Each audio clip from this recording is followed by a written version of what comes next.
ശ്രുതി ടീച്ചറാണ് കേട്ടോ. നമുക്ക് ഇന്ന് നല്ലൊരു ഇൻട്രസ്റ്റിംഗ് ആയിട്ടുള്ള ഒരു കാര്യം പഠിക്കാം. നമ്മളൊരു പാഠം പഠിച്ചിട്ടുണ്ട്. ആരെക്കുറിച്ചായിരുന്നു? ശ്രീനാരായണ ഗുരുവിനെ കുറിച്ചായിരുന്നു അല്ലേ? അപ്പൊ ശ്രീനാരായണ ഗുരുവിനെ കുറിച്ച് നിങ്ങൾ അറിയേണ്ട കാര്യങ്ങളൊക്കെ ഇന്ന് ടീച്ചർ പറഞ്ഞു തരാം. അപ്പൊ നമ്മുടെ ലൈവ് ക്ലാസ്സുകളെ കൃത്യമായിട്ട് കാണണം, മറന്നു പോകരുത്. അതുപോലെ വാട്സപ്പ് കമ്മ്യൂണിറ്റി ഗ്രൂപ്പിൽ ഇതുവരെ ജോയിൻ ചെയ്യാത്തവർ കമ്മ്യൂണിറ്റിയിലൊക്കെ ജോയിൻ ചെയ്യണം. കാരണം എന്താണ്, ഒരു പരീക്ഷയാണ് വരാൻ പോകുന്നത്. അപ്പോ നിങ്ങൾക്ക് വേണ്ട നോട്ട്സും കാര്യങ്ങളൊക്കെ നമ്മൾ ക്ലാസ്സിലിടും. അത് കമ്മ്യൂണിറ്റി ഗ്രൂപ്പിലേക്ക് ഷെയർ ചെയ്യുന്നതായിരിക്കും കേട്ടോ. അപ്പോ നമുക്ക് നോക്കാം. ഇതാ ആരാണ്? ശ്രീനാരായണ ഗുരു ആണ് അല്ലേ? നമ്മൾ പാഠം പഠിക്കുമ്പോൾ നമ്മൾ പറഞ്ഞിട്ടുണ്ടായിരുന്നു ശ്രീനാരായണ ഗുരുവിനെ പറ്റി. ശ്രീനാരായണ ഗുരുവിനെ പറ്റി നമുക്ക് അറിയണ്ടേ? ആരാണ്? കേരള നവോത്ഥാനത്തിന്റെ പിതാവാണ് ശ്രീനാരായണ ഗുരു. നിങ്ങൾ ചോദ്യമായിട്ട് പഠിച്ചു വെക്കണം, GK ആയിട്ടൊക്കെ നമ്മൾ അറിഞ്ഞിരിക്കണത്. കേരള നവോത്ഥാനത്തിന്റെ പിതാവ് ആരാണ്? ശ്രീനാരായണ ഗുരു. പിന്നെയോ ഇന്ത്യൻ തപാൽ സ്റ്റാമ്പ്. നിങ്ങൾ തപാൽ സ്റ്റാമ്പ് കണ്ടിട്ടില്ലേ? സ്റ്റാമ്പ് കണ്ടിട്ടില്ലേ? ഇന്ത്യൻ തപാൽ സ്റ്റാമ്പിൽ പ്രത്യക്ഷപ്പെട്ട ആദ്യ മലയാളി ആരാണെന്ന് ചോദിച്ചാലും ശ്രീനാരായണ ഗുരു ആണ്. ആരാണ്? ശ്രീനാരായണ ഗുരു. പിന്നെ ശ്രീലങ്കയുടെ തപാൽ സ്റ്റാമ്പിൽ, ഇന്ത്യന്റെ മാത്രമല്ല, അന്ന് ശ്രീലങ്ക നമ്മുടെ അയൽ രാജ്യമാണ് അല്ലേ? ശ്രീലങ്കയുടെ തപാൽ സ്റ്റാമ്പിൽ പ്രത്യക്ഷപ്പെട്ട ആദ്യ മലയാളിയും ആരാണ്? ശ്രീനാരായണ ഗുരുവാണ്.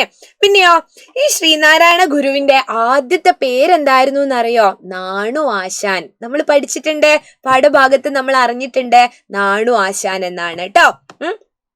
അതുപോലെ കോടതികളിൽ നിന്ന് എന്തെങ്കിലും പ്രശ്നങ്ങളൊക്കെ ഉണ്ടെങ്കിൽ കോടതിയിലേക്ക് നേരിട്ട് പോകണ്ടായിരുന്നു ഇദ്ദേഹം. അപ്പൊ കോടതികളിൽ നേരിട്ട് ഹാജരാകുന്നതിൽ നിന്നും ഒഴിവാക്കപ്പെട്ട നവോത്ഥാന നായകന. എന്തെങ്കിലും പ്രശ്നങ്ങളോ കാര്യങ്ങളോ ഒക്കെ ഉണ്ടെങ്കിൽ നമ്മൾ കോടതിയിൽ കേസിന് പോവില്ലേ? പക്ഷെ ഇദ്ദേഹത്തിന്റെ പേരിൽ അങ്ങനെ എന്തെങ്കിലും ഉണ്ടെങ്കിൽ അദ്ദേഹം കോടതിയിലേക്ക് പോകണ്ടായിരുന്നു. അങ്ങനെ ഒരു കാര്യം ഉണ്ടായിരുന്നു. ഇദ്ദേഹം കോടതിയിൽ നേരിട്ട് ഹാജരാകുന്നതിൽ നിന്നും ഒഴിവാക്കിയ അല്ലെങ്കിൽ ഒഴിവാക്കപ്പെട്ടിട്ടുള്ള ഒരു നവോത്ഥാന നായകനാണ്. നവോത്ഥാനം എന്ന് പറഞ്ഞാൽ എന്താണെന്ന് നിങ്ങൾക്കറിയോ? നമ്മൾ പാഠഭാഗം പഠിക്കുന്ന സമയത്ത് പറഞ്ഞു, ഒരു മാറ്റം അല്ലെ, സമൂഹത്തിൽ ഒരു മാറ്റം കൊണ്ടുവരാൻ ശ്രമിച്ച ഒരു വ്യക്തിത്വമാണ് ശ്രീനാരായണ ഗുരു അല്ലെ. അതുപോലെ തന്നെ ജീവിച്ചിരിക്കുമ്പോൾ ശ്രീനാരായണ ഗുരു മരിക്കുന്നതിന് മുമ്പ് ജീവിച്ചിരിക്കുന്ന സമയത്ത് തന്നെ അദ്ദേഹത്തിന്റെ പേരില് അല്ലെങ്കിൽ അദ്ദേഹത്തിന്റെ പ്രതിമ സ്ഥാപിച്ചിട്ടുണ്ടായിരുന്നു. അപ്പൊ ജീവിച്ചിരിക്കെ തന്നെ പ്രതിമ സ്ഥാപിക്കപ്പെട്ട നവോത്ഥാന നായകനാണ് ശ്രീനാരായണ ഗുരു. പിന്നെയോ നാണയത്തിൽ പ്രത്യക്ഷപ്പെട്ട ആദ്യ മലയാളി. നാണയല്ലേ?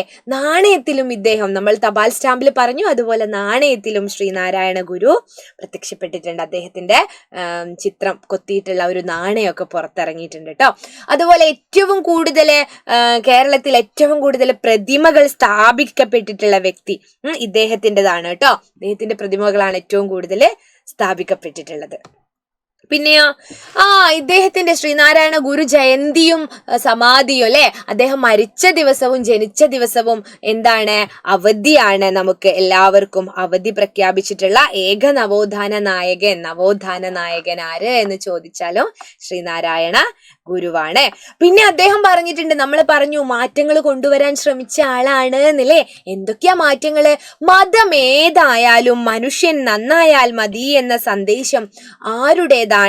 മതമേതായാലും മനുഷ്യൻ നന്നായാൽ മതി. ആരുടേതാണ്? ശ്രീനാരായണ ഗുരു. അതുപോലെ മദ്യം വിഷമാണ്, അതുണ്ടാക്കരുത്, കൊടുക്കരുത്, കുടിക്കരുത് എന്നൊക്കെ പറഞ്ഞത് അല്ലെ. മദ്യത്തെ അങ്ങേയറ്റം എതിർത്ത ആളായിരുന്നു ഗുരു.